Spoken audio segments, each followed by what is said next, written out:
संस्कृत में हरिद्रा, इंग्लिश में टर्मरिक और हिंदी में हल्दी। ये इतनी ज्यादा मैजिकल चीज है कि ये वीडियो देखने के बाद आप शॉक में आ जाएंगे कि आज तक ऐसे कैसे संभव हो पाया कि ये तथ्य आपको किसी ने नहीं बताए, और किसी ने बताई भी तो क्यों फिर भी आप लोगों ने उस पर भरोसा नहीं किया, और भरोसा किया भी तो उस बात को आपने जीवन में अमल क्यों नहीं किया।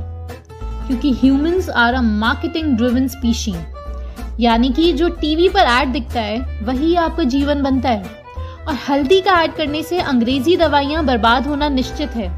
तो हल्दी का कभी भी ऐड नहीं आने वाला, और इस वीडियो के एंड में आपको अपना हिप्नोसिस स्कोर पता चलेगा कि आप कितने गहरे तल तक एडवर्टाइजिंग की दुनिया के कब्जे में हैं। पहला फैक्ट, हल्दी का दुनिया में सबसे बड़ा एक्सपोर्टर इंडिया है। दूसरा, 2019 में $190 मिलियन की हल्दी इंडिया ने एक्सपोर्ट करी, और सेकंड रैंक पे था वियतनाम, जिसने सिर्फ $16.3 मिलियन की हल्दी एक्सपोर्ट करी। कहाँ रैंक 1 $190 मिलियन और कहाँ रैंक 2 सिर्फ $16 मिलियन, यानी कि लगभग पूरी दुनिया की हल्दी इंडिया की ही हल्दी है। अब आप जो सुनने जा रहे हैं वो आपको शॉकिंग और काल्पनिक लग सकता है, लेकिन ये बातें 200% सच है। एक एक शब्द हमेशा की तरह मेडिकल जर्नल्स और रिसर्च पेपर से उठाया गया है। सारे पेपर्स हमेशा की तरह डिस्क्रिप्शन बॉक्स में डाल दिए। आप लोग खुद से रिसर्च पेपर्स भी जरूर पढ़िएगा, क्योंकि मीडिया ये बातें कभी भी बाहर नहीं आने देगी। आयुर्वेद में जितनी जगह हल्दी का दवा बनाने में इस्तेमाल किया गया है, उतना शायद ही किसी और चीज का इस्तेमाल हुआ हो। जैसे कि कुछ उदाहरण बताते हैं। आपकी शारीरिक स्ट्रेंथ के लिए, ताकत के लिए, गैस्ट्रिक इश्यूज के लिए, पेट में कीड़े हो गए उसे निकालने के लिए, डाइजेशन इंप्रूव करने के लिए, मेंस्ट्रुएशन रेगुलेट करने के लिए, गॉल ब्लैडर के स्टोन्स को डिसॉल्व करने के लिए, दोनों टाइप के आर्थराइटिस, रूमेटॉइड आर्थराइटिस और ऑस्टियोआर्थराइटिस, दोनों के लिए तो हल्दी वरदान है ईश्वर का। इसके अलावा एंटीसेप्टिक है, घाव पर, कट्स पर, बर्न्स पर। इसके अलावा ब्लड प्योरीफाई करने के लिए, स्किन में पिंपल्स है या स्किन इश्यूज के लिए, एक्जिमा के लिए, स्किन की ग्लो के लिए उपटन में इस्तेमाल होता है। इसके अलावा आज की तारीख में बहुत सारी क्रीम्स और सनस्क्रीन्स हल्दी के अलग अलग एक्सट्रैक्ट यूज कर रही हैं, जैसे कि पतंजलि, मामाअर्थ, वाव कंपनी और भी ढेर सारे ब्रांड्स और स्किन प्रोडक्ट्स। इसके अलावा बहुत ही अच्छे तरीके से आयुर्वेद में रेस्पिरेटरी इलनेस जैसे कि अस्थमा, गठिया का रोग, डायबिटिक वुंड्स, कफ और साइनस, इन सब के लिए भी हल्दी अमृत है। लेकिन ये सब आयुर्वेद में कहा गया है। अब देखते हैं कि अंग्रेजी दवाइयों की पढ़ाई इसके ऊपर क्या कहती है। हल्दी के ऊपर रिसर्च पेपर्स क्या क्या बेनिफिट्स बताते हैं, ये पूरी लिस्ट देखिए। Rheumatoid arthritis, conjunctivitis, skin cancer, smallpox, chicken pox, wound healing, UTI, liver elements, digestive disorders. Curcumin जो है वो बाइल जूस को सिक्रीट करने में हेल्प करता है, जिससे आपके फैट्स को डाइजेस्ट करने की एबिलिटी बढ़ती है। Jaundice, loss of appetite, swelling and strain, इन सब के लिए हल्दी परफेक्ट है। ये सारे रिसर्च पेपर्स ओपनली कह चुके हैं। और कितनी परफेक्ट है, थोड़ी बहुत होगी, है ना, कि हाँ दवाई के साथ साथ हल्दी भी खा लो तो सही रहेगा, लेकिन साथ में अंग्रेजी दवाई तो खानी ही पड़ेगी। जी बिल्कुल नहीं। जो सबसे ज्यादा इस्तेमाल होने वाली दवाइयां हैं, हर रिसर्च पेपर में हल्दी या तो उतनी ही असरदार साबित हुई है या फिर उससे भी ज्यादा। और सबसे बड़ी बात कि दुनिया की हर एक अंग्रेजी दवाई का कोई ना कोई साइड इफेक्ट एग्जिस्ट करता है, क्योंकि इंसान का शरीर वो अंग्रेजी केमिकल वाली गोलियां खाने के लिए कभी बना ही नहीं था, इसलिए साइड इफेक्ट तो फैक्ट है। लेकिन हल्दी के जितने भी सेफ्टी ट्रायल्स हुए, सब में शॉकिंग बात सामने आई कि हल्दी का कोई भी साइड इफेक्ट एग्जिस्ट नहीं करता, even at high doses. In fact ध्यान से सुनिए, अंग्रेजी दवाइयों के भगवान FDA खुद 300 पन्नों का पेपर पब्लिश करके ओपनली एक्सेप्ट कर चुका है कि हल्दी ग्रास कैटेगरी में आती है, generally recognised as safe GRAS category, यानी वो कैटेगरी जिसमें प्रोडक्ट्स बहुत ही ज्यादा सेफ माने जाते हैं। हालांकि आप बहुत ज्यादा हल्दी मत खा लेना सब्जी की तरह, क्योंकि आयुर्वेद थोड़ा थोड़ा ही खाने को कहता है।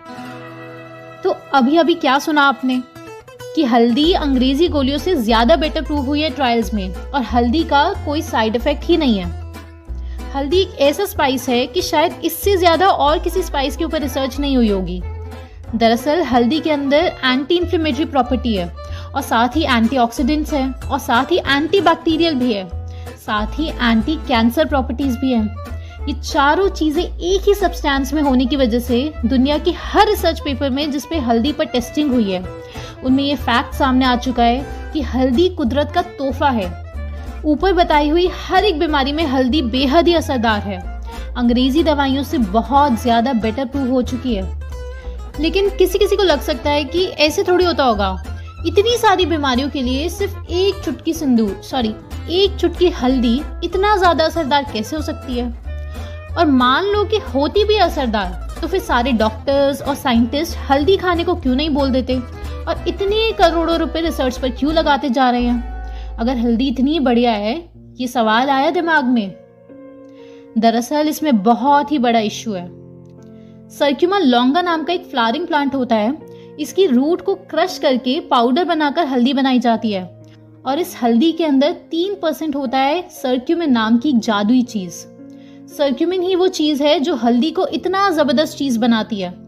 यहाँ तक कि सारे साइंटिस्ट को 100% कंफर्म हो चुका है कि सर्क्यूमिन बेहद ही जबरदस्त anti inflammatory, antioxidant, anti cancer, सारे एंटी हल्दी के अंदर भरे हुए हैं। इसलिए तो इतनी सारी बीमारियों में हल्दी परफेक्ट है। लेकिन इशू एक ये है, वो खाया तो वो ज्यादा देर बॉडी में रुकता नहीं है, यानी बॉडी अच्छे से इसे एब्जॉर्ब नहीं कर पाती। टेक्निकल भाषा में कहे तो इसकी बायो अवेलेबिलिटी उतनी अच्छी नहीं है कि इसकी छोटी छोटी गोलियां बनाकर कंपनी बेच सके। तो हल्दी से ये सर्क्यूमिन निकालकर बेचना मुश्किल हो चुका है। तो अब अंग्रेजी दवा वालों के पास एक यही ऑप्शन बचा है कि डायरेक्टली हल्दी ही बेचो। लेकिन वो तो कोई किसान भी बेच ही सकता है, तो इसलिए यहाँ धंधा नहीं हो पाएगा, क्योंकि सर्क्यूमिन जो हल्दी के अंदर 3% पाया जाता है वो अलग से अगर एक्सट्रैक्ट करके खिलाया जाए तो बॉडी एब्जॉर्ब नहीं कर पाती। सिर्फ इसी कारण से हल्दी के जबरदस्त बेनिफिट्स पब्लिक तक नहीं पहुंचने दिए जाते। जिस भी दिन सर्क्यूमिन से गोलियां तैयार हो जाएगी जिसे शरीर एब्जॉर्ब कर पाएगा, ठीक उसके बाद ही ये हजारों रिसर्च पेपर्स का भंडार टीवी मीडिया के जरिए आपके दिमाग में घुसाया जाएगा। तब जाकर आप लोग भी सर्क्यूमिन की गोलियां खरीदेंगे। लेकिन फिलहाल किसी को हल्दी की रिसर्च ना पता चले, मीडिया में बात ना उछले, यही इन अंग्रेजी दवाइयां बनाने वाली कंपनीज की दुआ है। और ये हमेशा से होता आ रहा है। आयुर्वेद की नॉलेज पहले लैब्स में टेस्ट की जाती है, उसके बाद चूहों पर एक्सपेरिमेंट्स करके ये पता लगाया जाता है कि आखिर गिलोय काम क्यों कर रही है इतना जबरदस्त। आखिर एलोवेरा, हल्दी, नीम ये सब इतने असरदार कैसे हैं। ये पता लगाने के लिए कंपोनेंट्स को आइसोलेट किया जाता है, फिर उनसे बनाई जाती है गोलियां, जो आपको केमिस्ट की दुकानों पर खरीदने के लिए एक सफेद कोट वाला आदमी भेजता है। अब नेक्स्ट सवाल, लेकिन हमारी सरकार तो ये सब बता सकती है ना हमको। वैसे भी अब तो आयुष मंत्रालय भी खुल चुका है ना। हाँ, ये हुआ ना परफेक्ट क्वेश्चन। तो अब जानते हैं कि आखिर हमारी सरकार क्यों हल्दी को प्रमोट नहीं कर पाई, जबकि साइंस क्लियर कट कह चुकी है कि हल्दी इज बेटर देन अंग्रेजी दवा। तो दोस्तों, एट प्रेजेंट हमारा देश वर्ल्ड बैंक की सबसे ज्यादा उधारी वाला देश है। करंट उधारी $36 बिलियन है। ठीक, ये बात समझ गए। अब जब वर्ल्ड बैंक उधारी देता है हेल्थ से रिलेटेड प्रोजेक्ट के लिए, तो वो एक टर्मिनेशन क्लॉज बना देता है कि उधारी टर्मिनेट हो जाएगी या कैंसिल हो जाएगी अगर हमारे देश ने हेल्थ के नाम पर लिया गया पैसा वहां खर्च नहीं करा जहां करना चाहिए, तो उधारी कैंसिल हो जाएगी। अब हेल्थ का पैसा है तो ऑब्वियसली हेल्थ में ही खर्चा होना भी चाहिए, है ना। लेकिन हेल्थ का मीनिंग बना दिया गया है सिर्फ उल्लूपैथी, बाकी सारी तरीकों को अंधविश्वास घोषित कर दिया गया है। इसलिए हेल्थ बजट का लगभग सारा पैसा अंग्रेजी इलाज कराने के तरीकों पर खर्चा करना मजबूरी है। और उल्लूपैथी हल्दी तो खुद बेच ही नहीं पा रहा है, क्योंकि सर्क्यूमिन की बायो अवेलेबिलिटी या कहे बॉडी में एब्जॉर्प्शन सही से हो नहीं पा रहा है। और हल्दी पर तो फिलहाल सिर्फ कुदरत का हक है, किसी कंपनी का नहीं। एटलीस्ट जब तक जीएमओ हल्दी नहीं आती, जब तक हल्दी का पेटेंट ब्लैक नहीं करवा लेता, उसके बाद हल्दी भी ब्लैक का प्रोडक्ट बन जाएगी। क्योंकि कंपनीज को पता है कि ट्रायल्स के रिजल्ट लोगों ने जिंदगी में नहीं पढ़ने, क्योंकि जब तक आप खुद से नहीं पढ़ोगे आपका सम्मोहन नहीं टूट सकता। अब लास्ट में रह गया टेस्ट का स्कोर कि आप कितने गहरे सम्मोहन में है अंग्रेजी गोलियों को लेकर, जो सम्मोहन मीडिया की मदद से आप पर इतने सालों से किया जा रहा है।